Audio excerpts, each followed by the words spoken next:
there's space for us when we come to community events, because I like to play a game called Spot the People of Color. If you can count more than just your handful, then that's an accomplishment, all right? Normally, it's just me as a black woman. And I often see, even at the event that I had, we had a fundraiser the other night, there was literally probably 5 people of color at an organization that serves Lowell's diverse populations, and a majority of the people that we serve are low income, okay? And not one of these people in the room represented the girls that I serve. So when I'm talking about being a role model, I also need for the most liberal, pussy wearing, like y'all all chanting all of these things, I need y'all to realize that this has been my life. So no, I did not share those sentiments. I did not have the same feelings that you had when Trump was elected. I was just like, why y'all surprised?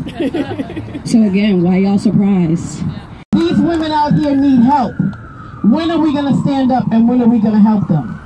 It took a long time. My daughters are 24 and 21 years old, and I had no choice but to get out. I come from a very, very strong family of women.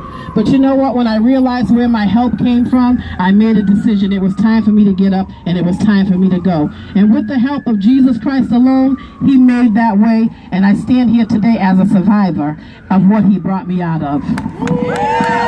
In our lifetime, how many firsts have we seen with women? We saw Sandra Day O'Connor, first woman on the Supreme Court. We saw Sally Ride, the first American woman in space.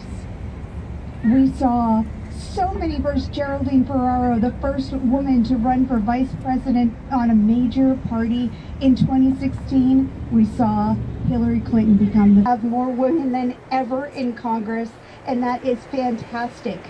When women have a place, when we have a voice, when we back each other up.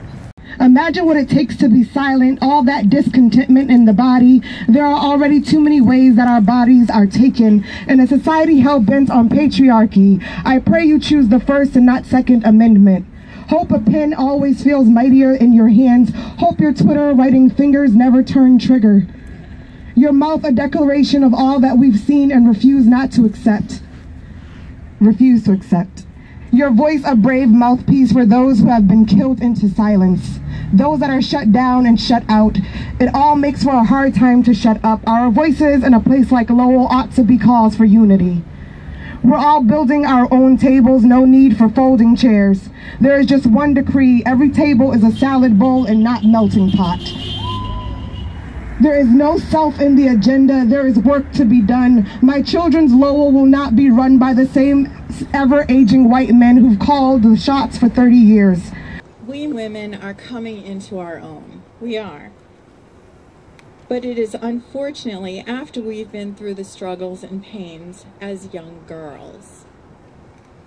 We need to try to eliminate that step via changing the way we first see our girls, and then the way that we speak to them.